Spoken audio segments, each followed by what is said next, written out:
Have you ever felt that sharing too much with your family sometimes does more harm than good? As we get older, we naturally want to be open and honest with our loved ones, believing that complete transparency is always the best choice.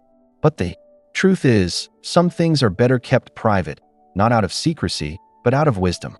Not everything needs to be shared, and in some situations, keeping certain matters to yourself can protect both your peace of mind and your relationships. In this video, we're exploring 5 things you may want to keep private after turning 65. This isn't about hiding the truth or pushing people away, but rather about staying independent, avoiding unnecessary stress, and making sure your personal boundaries are respected. You might be surprised at how much peace of mind you can gain by keeping a few things to yourself. Stay with me until the end, because understanding these 5 things could completely change how you interact with your family, giving you more freedom and peace in your later years. Now, let's get started. Number 1. Financial decisions and assets. One of the most delicate topics as we age is money. You might believe that being fully open about your finances with your family will prevent confusion, but in reality, it often creates more problems than it solves. Sharing every detail about your savings, investments, or future plans can invite unwanted advice, pressure, or even family arguments, especially when different generations have different views on money. Some family members may have good intentions, but their opinions or worries can start to feel like interference. And in some unfortunate cases, people who were once distant suddenly take an interest in your finances once they find out what you have. You might have seen this happen before. Someone in your age group tells their children about their financial plans, only to have every decision questioned. Maybe you've watched a friend constantly pressured about how to handle their money, being told to downsize, invest differently, or save more for their grandchildren. That it's one thing to ask for advice, but it's another to feel like others have a say in your personal choices. And once you reveal your full financial picture, you can't take that knowledge back. There's also the issue of personal control. If your family begins to see you as someone who's not making wise financial decisions, they may feel justified in stepping in, sometimes with good intentions, but not always in a way that respects your independence. You might start hearing comments like, "Are you sure you should be spending that much? Wouldn't it be wiser to give some of that away now instead of later?" Even if no one directly pressures you, just knowing that others are watching and judging your choices can feel uncomfortable. Now, this doesn't mean you should never discuss finances with your family. It's important to have a clear estate plan and communicate key details when necessary. But you don't have to share everything. How much money you have, what you spend on yourself, or whether you've made a new investment that if keeping some financial matters private allows you to enjoy life without stress, judgment, or pressure, then that's not secrecy. It's wisdom. Number 2. Health concerns that are not urgent. As we get older, it's natural to experience more health issues. And sometimes, we feel the need to share every little ache, pain, or discomfort with family. After all, they care about us, and we want them to know what's going on. But there's a big difference between keeping loved ones informed about serious health issues and overwhelming them with every minor concern. Constantly sharing every little symptom can cause unnecessary worry, stress, and even make family members start making decisions for you before it's necessary. You may have seen this happen, mentioning a small issue like joint pain or fatigue, and suddenly finding yourself in the middle of a debate about whether you should see a doctor, change your diet, try a new supplement. Younger family members often mean well, but their concern can turn into pressure.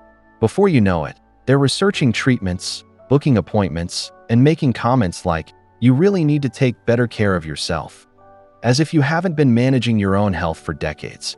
There's also a psychological side to this. If you constantly talk about health concerns, even minor ones, your family may start to see you as weaker than you really are. They might begin treating you differently, assuming you're fragile or less capable than you actually feel. And once that perception is set, it's hard to change. Suddenly, they're hesitant to include you in certain activities, questioning your ability to travel, or suggesting you need extra help, when all you did was mention that your knees were aching a little more than usual. Of course, serious health concerns should be shared, especially if they impact daily life or require family support. But choosing to keep minor issues private doesn't mean you're hiding anything. It means you're protecting your independence and peace of mind. Sometimes, Staying quiet is the best way to maintain control over your own well-being. That if you're still watching this video and finding these insights valuable, comment number 2 below to let me know you're here. And if you haven't subscribed yet, I highly recommend you subscribe and turn on notifications so you never miss a new video. Your support helps us continue creating helpful content to inform and inspire you. Now, let's move forward. Number 3. Your honest thoughts on family conflicts. Family relationships can be tricky. As we grow older, we often find ourselves caught in situations we never wanted to be part of: siblings fighting over an inheritance, grown children holding on to grudges, or distant relatives who just don't get along. These kinds of conflicts happen in nearly every family. When you've lived long enough, you start to notice patterns repeating, old wounds reopening, past mistakes coming back again. It can be tempting to step in, give advice, or say exactly who you think is right or wrong. But most of the time, doing this only makes things worse. Maybe you've been in this situation before. You try to help solve a family argument, only to find both sides turning against you. Or you gave an honest opinion, thinking you were being helpful, only to realize later that your words were misunderstood. The hard truth is that family conflicts tend to sort themselves out, or they don't, regardless of what you say.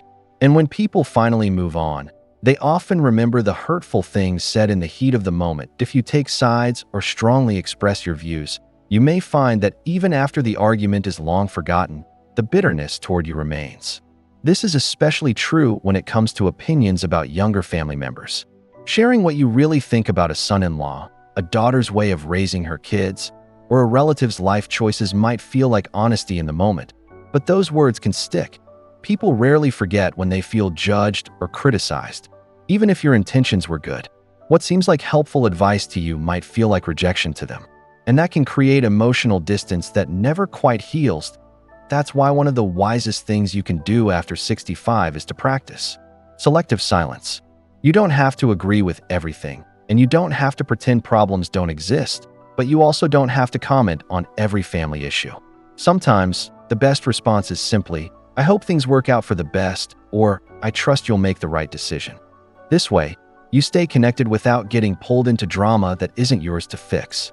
Keeping certain thoughts to yourself can be the key to maintaining peace, not just for your family, but for yourself. Number 4. Your regrets about the past. As the years pass, it's natural to think about past choices, missed chances, and the paths we didn't take. Regret is something everyone feels at some point, but that doesn't mean it always needs to be shared, especially with family. You might feel the urge to talk about things you wish you had done differently, whether it's decisions about your career, how you raised your children, or major choices that shaped your life. But what feels like honest reflection to you can sometimes be misunderstood by those closest to you. When parents or grandparents express regrets, children often take it personally. If you say you wish you had spent less time working and more time with family, your children might hear, "I wasn't a good enough parent." If you say you regret not moving to another city or chasing a different dream, they may feel as though you're saying your life with them wasn't fulfilling. Even if that's not what you meant, those words can stay with them and create unnecessary guilt or sadness. The same goes for regrets about relationships. Talking about a past love, even casually, can make your spouse or family members feel like they were a second choice. Even reflecting on old friendships that faded or chances that slipped away can change how people see you. Instead of remembering the strong, resilient person they've always known, they may start to see you as someone stuck in the past. That's why some regrets are better left unspoken. It's okay to think about them, process them, and even learn from them. But dwelling on them in front of family doesn't change the past. It only puts a burden on the people who care about you. The past can't be rewritten, but how you carry it forward is completely up to you. If you're still watching this video and finding these insights helpful, comment number 4 below to let me know you're here. And if you haven't subscribed yet, make sure to subscribe and turn on the bell so you never miss a video. Your support helps us keep creating valuable content to inform and inspire you. Now, let's move forward. Number 5. The full extent of your financial situation. Money is one of the trickiest topics in any family. It can bring people closer, but it can also cause tension, confusion, and even arguments. As you grow older, You might feel the urge to share more details about your financial situation with your family, whether it's how much you've saved, what you plan to leave behind, or even money troubles you're facing. While there are times when discussing financial matters makes sense, being too open about your money can sometimes cause more harm than good. One of the biggest risks of sharing too much is that it can change how people treat you. If your family knows you have a good amount saved, you might notice that some relatives start acting differently, perhaps expecting financial help or dropping hints about what they'd like to inherit. On the other hand, if you reveal that you're struggling financially, your loved ones might start worrying too much. In some cases, they may even begin questioning the way you handle your money. Either way, money has a strange way of changing relationships, and once that shift happens, it's difficult to reverse. There's also the issue of independence. The more your family knows about your finances, the more they may feel entitled to give you advice, even when you didn't ask for it. Some might even try to make decisions for you, believing they're helping, when in reality, they're taking away your freedom to manage your own affairs. You could suddenly find yourself being told where you should live, how you should spend, or what's best for you, all because you shared details that, looking back, might have been better kept private. Of course, this doesn't mean you should hide everything.